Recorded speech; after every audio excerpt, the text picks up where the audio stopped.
Company महंगी है या सस्ती, वो हमें पीवी रेशियो से पता लग सकता है। ये एक वैल्यूएशन रेशियो है और ऐसे बहुत सारे रेशियोज हैं, लेकिन शेयर मार्केट में पीवी रेशियो एक इंपॉर्टेंट रेशियो माना जाता है।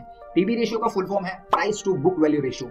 अब पीवी रेशियो समझने से पहले हमें बुक वैल्यू को समझना चाहिए। अभी हम बुक वैल्यू का एक समरी कर लेते हैं। कंपनी के टोटल टेंजिबल एसेट्स में से उस कंपनी की लायबिलिटी को माइनस करें तो उसकी नेट वैल्यू निकल के आती है और उसी वैल्यू को बुक वैल्यू कहते हैं। यानी कि अगर कंपनी की टोटल एसेट वैल्यू 20 करोड़ है और लायबिलिटी है 5 करोड़, तो उस कंपनी की book value 20 crore minus 5 crore यानी कि 15 करोड़ हो गई।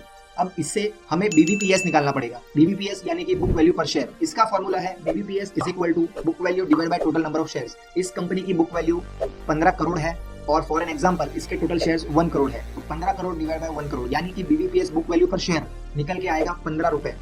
अब इससे हमें पीवी रेशियो निकालने में मदद मिलेगी। तो पीवी रेशियो दो तरीके से निकाले जाते हैं। पहला तरीका है PV ratio is equal to current share price divide by book value per share. For an example अगर ये कंपनी का शेयर प्राइस 20 रुपए पे ट्रेड कर रहा है तो ये कंपनी का पीवी रेशियो आएगा करंट शेयर प्राइस यानी कि 20 रुपए divide by book value per share यानी कि 15 रुपए। तो ये कंपनी का पीवी रेशियो निकल के आ जाता है 1.33।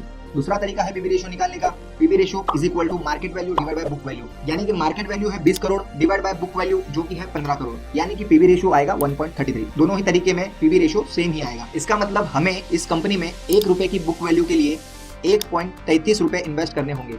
यानी कि ये महंगी कंपनी है। यूजुअली 1 से कम पीवी रेशियो अच्छा माना जाता है, लेकिन लास्ट 3 साल के एवरेज पीवी रेशियो से भी हम कंपेयर कर सकते हैं।